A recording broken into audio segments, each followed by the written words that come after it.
friends, I am Aman Kesri and welcome to my YouTube channel Aman Commerce Talks. So friends, यदि आप इस channel पर नए हैं तो सबसे पहले चैनल को सब्सक्राइब करिए ताकि आपको मिल सके नोटिफिकेशन। तो फ्रेंड्स, आज हम बात करेंगे, तो टॉपिक है बिजनेस रिस्क। रिस्क वर्ड सुनते ही लगता है जैसे कि इसका हिंदी मीनिंग की हम जब बात करें तो होता है जोखिम या फिर हम कह सकते हैं खतरा। इट मीन्स रिस्क वर्ड सुनते ही हमें लगता है कि आखिर ये रिस्क क्या है। कई बार ऐसा कहा जाता है कि life is full of uncertainties. इसका मतलब क्या हुआ कि जीवन जो है वो अनसर्टेनिटी से भरा है, यानी कि अनिश्चित है। बहुत सारे ऐसे इवेंट्स हमारे लाइफ में आते हैं कि हम उसे एक्सपेक्ट नहीं कर पाते हैं, हम उसे पहले से सोच नहीं पाते हैं कि ये इवेंट्स ऑकर हो सकते हैं। सो फ्रेंड्स, आज जो हम रिस्क का बात करेंगे वो है बिजनेस रिस्क, यानी बिजनेस में वैसे रिस्क जो अराइज होते हैं या किसी भी कंडीशन से कौन कौन से उसके काउजेज है और आखिर रिस्क कहते किसे हैं, हम वो सारी चीज़ें को यहाँ पर डिस्कस करेंगे। फ्रेंड्स, इसके पहले वीडियोस में हमने बात किया था nature and purpose of business और इंडस्ट्री और कॉमर्स के बारे में हमने डिस्कस किया था और बिजनेस के क्या ऑब्जेक्टिव्स है। फ्रेंड्स, यदि आपने उस वीडियोस को नहीं देखा हो तो कोई बात नहीं, आप नीचे दिए हुए डिस्क्रिप्शन बॉक्स पे जो लिंक दिए हैं उस पर आप जाकर के उस वीडियोज़ को देख सकते हैं और नेचर और पर्पस ऑफ बिजनेस के बारे में और भी अच्छे से समझ सकते हैं। सो फ्रेंड्स, आज का जो टॉपिक है वो बिजनेस रिस्क से हम लोग यहाँ डिस्कस करेंगे। बिजनेस रिस्क हम लोग मीनिंग सबसे पहले देख लेते हैं कि मीनिंग क्या होता है। यहाँ पर क्या लिखा है कि तब business risk refers to the possibility of inadequate profits और even losses. It means due to uncertainties और अनएक्सपेक्टेड इवेंट्स। यानी कि यहाँ पर सिंपल सा यहाँ क्या लिखा हुआ है, ये बात है कि रिस्क का मतलब क्या होता है। बिजनेस रिस्क का मतलब होता है पॉसिबिलिटी ऑफ इनएडिक्वेट प्रॉफिट, यानी कि प्रॉफिट एकदम ना के बराबर है ही नहीं, और इवन लॉसेस।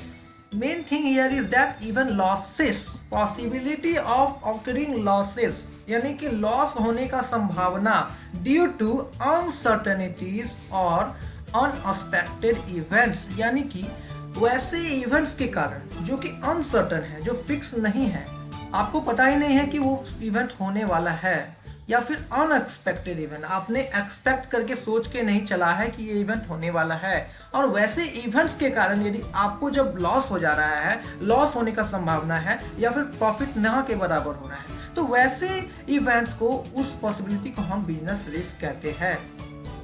और कई बार ऐसा हम देखते हैं कि बिजनेस में कई सारे तरह के रिस्क होता है। इट मीन्स कहते थे कि हम बहुत जोखिम, इट मीन्स बिजनेस जो होता है वो रिस्क से भरा होता है, हम कहते हैं। तो देखते हैं कि कई बार ऐसा होता है कि गोडाउन में सामान रखा हुआ है, अचानक से किसी कारण से गोडाउन में आग लग गया है, तो इस तरह से क्या हो रहा है, ये रिस्क है।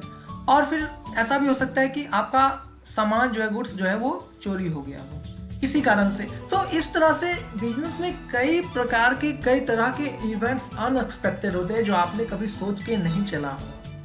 तो इस तरह से हम एग्जाम्पल के थ्रू से और समझते हैं कि demand for a particular product में decline due to top changes in tastes and preferences of consumer और due to increase competition from other producer.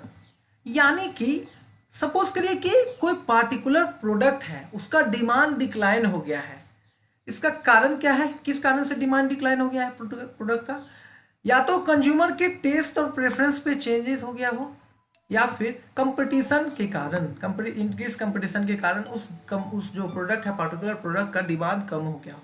तो इस तरह से बिजनेसमैन को लॉस हो सकता है, होगा ही, क्योंकि टेस्ट और प्रेफरेंस यदि कंज्यूमर का चेंज हो जा रहा है, कंज्यूमर दूसरी चीज़, नई चीज़ों को लेना चाह रहे हैं या इस प्रोडक्ट को नहीं लेना चाह रहे, कुछ नई चीज़ को लेना चाह रहे हैं, तो इस तरह से पुराने जो प्रोडक्ट है आपके वो उस पर लॉस हो जाएगा, वो प्रोडक्ट आप मार्केट में नहीं सेल होगा। इस तरह से कई सारे रिस्क हमेशा बिजनेस में अराइज हो सकते हैं। देखिए फ्रेंड्स, यहाँ फिगर जो बगल में दिया है, इससे आप और भी अच्छे से मतलब समझ सकते हैं कि रिस्क जो होता है, ऐसे तो रिस्क कई तरह के होते हैं, लेकिन मेनली हम यहाँ पर रिस्क का काउजेस और जानेंगे कि रिस्क, आखिर बिजनेस रिस्क का नेचर क्या होता है। यहाँ पर आप सिंपल से एक फिगर से ओवरव्यू आपको मिल रहा है। यहाँ पर जैसे दिखाया गया है कि एक इकोनॉमिक रिस्क हो सकता है, interest rate risk, operation risk, मतलब कई तरह से रिस्क अराइज हो सकते हैं बिजनेस में।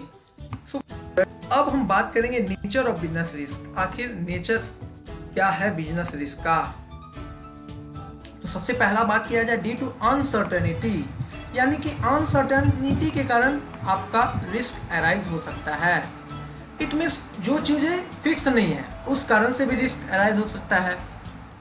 Risk is an essential part of every business. ऐसा कहा जाता है कि मोर रिस्क मोर गेन, यानी कि जितना ज़्यादा रिस्क आपका ज़्यादा होगा तो आपका गेन भी ज़्यादा होगा। सही है, सही कहा गया है, क्योंकि आप जितना ज़्यादा रिस्क लेंगे बिजनेस में, गेन भी उतना ही ज़्यादा होगा, प्रॉफिट भी आपको उतना ही ज़्यादा होगा। ये शुरू से ऐसा कहा भी जाता है। थर्ड नेचर जो है बिजनेस रिस्क का, वो लिखा है कि degree of risk depends mainly upon the nature and size of business. अब ये क्या है, इसका मतलब क्या होता है? इट मीन्स दैट नेचर और साइज ऑफ बिजनेस पे भी रिस्क डिपेंड करता है। आपकी बिजनेस का साइज कैसा होगा, आपके बिजनेस, आप कौन सा बिजनेस कर रहे हैं, वो ट्रेडिंग है या फिर मैन्युफैक्चरिंग है। अलग अलग बिजनेस के नेचर के हिसाब से और अलग अलग बिजनेस के साइज के हिसाब से, चाहे लार्ज बिजनेस हो चाहे स्मॉल बिजनेस हो, किसी भी तरह का बिजनेस हो, उसके साइज पे डिपेंड करता है। यदि ज़्यादा बड़ा बिजनेस है, लार्ज बिजनेस है, तो रिस्क ज़्यादा होगा। यदि कम स्मॉल बिजनेस है तो रिस्क कम होगा। इस तरह से हम समझ सकते हैं ये रिस्क का, बिजनेस रिस्क का नेचर।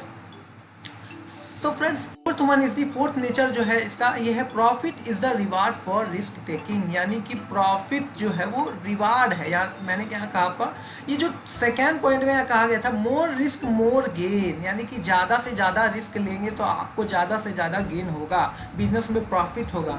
सही बात है, क्योंकि आप इन्वेस्टमेंट करते हैं तो आप रिस्क लेकर ही साथ में चलते हैं। बिजनेसमैन जब भी इन्वेस्ट करता है, पैसे को अपना जब भी लगाता है, तो वो रिस्क लेके साथ में चलता है, क्योंकि उसे पता नहीं रहता है कि ये इवेंट होने वाला है। शायद किसी भी कारण से हो जाए, चाहे वो नेचुरल कॉजेज से हो, चाहे वो ह्यूमन कॉजेज से हो, किसी भी रीजन के हिसाब से, किसी भी रीजन के कारण रिस्क अराइज हो सकता है। सो फ्रेंड्स, उसके बाद कहा गया कि profit is the reward for risk taking.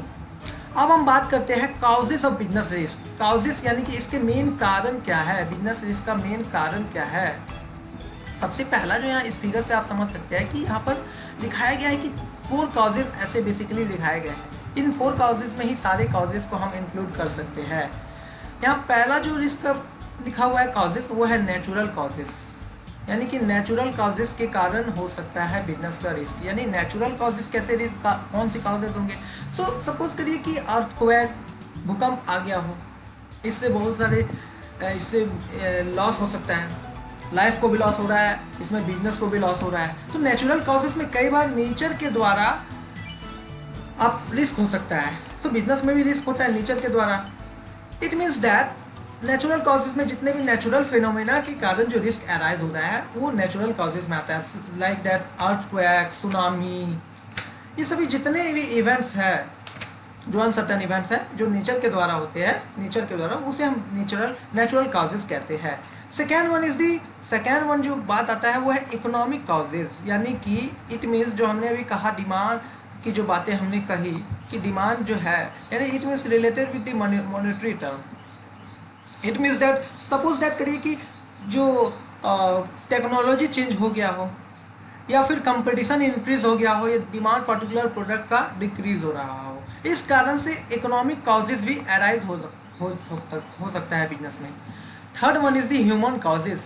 अब ह्यूमन कॉजेज की हम बात करेंगे तो ह्यूमन कॉजेज यानी कि ह्यूमन बींग्स के द्वारा जो कॉजेज हो रहा है, इट मीन्स दैट सपोज करिए कि स्ट्राइक हो रहा हो, कहीं पर दंगे हो रहे हो, धरना प्रदर्शन जो किया जाता है मैनेजमेंट के मतलब एम्प्लॉयज़ के द्वारा किया जा रहा हो, या फिर नेग्लिजेंस ऑफ एम्प्लॉयज़ वहाँ पर चीज़ों को नज़रअंदाज कर देते हो, stoppage work due to power failure, strikes, ये सभी जितने हैं ह्यूमन के द्वारा जो कॉजेज है, ये ह्यूमन बींग्स के द्वारा किए जाते हैं। And fourth one is finally हम बात करते हैं अदर कॉजेज में जितने भी यहाँ पर इन तीनों को छोड़ के जो जितने कॉजेज हुए वो अदर कॉजेज में अदर कॉजेज में हम कह सकते हैं कि पॉलिटिकल डिस्टर्बेंस, चाहे वो पॉलिटिकल डिस्टर्बेंस के कारण हो सकता हो, या फिर mechanical failures such as bursting of boiler, fluctuation in exchange rates, इस तरह से मतलब एक्सचेंज रेट में फ्लक्चुएशन हो गया हो, या फिर बहुत सारे अदर रीजन्स जो है वो सब उन सभी के कारण भी बिजनेस रिस्क अराइज हो सकता है। सो फ्रेंड्स, इस तरह से हमने कहा कि आखिर बिजनेस रिस्क आखिर क्या होता है। हमने जाना रिस्क जो है एक पॉसिबिलिटी ऑफ लॉस है। उसके बाद हमने इसका नेचर को भी जान लिया कि मोर रिस्क मोर गेन और profit is the reward of risk taking. हमने इसे कॉजेज भी जाना कि natural causes, economic causes, human causes और अदर कॉजेज। इस तरह से हम इसके बारे में जाना। I hope you will all understand it easily. Friends, यदि आपको ये वीडियो अच्छा लगा हो तो अपने फ्रेंड्स के साथ भी शेयर करें, because sharing is caring. So friends, always think positive, learn, understand and succeed. Very very thank you friends, thank you.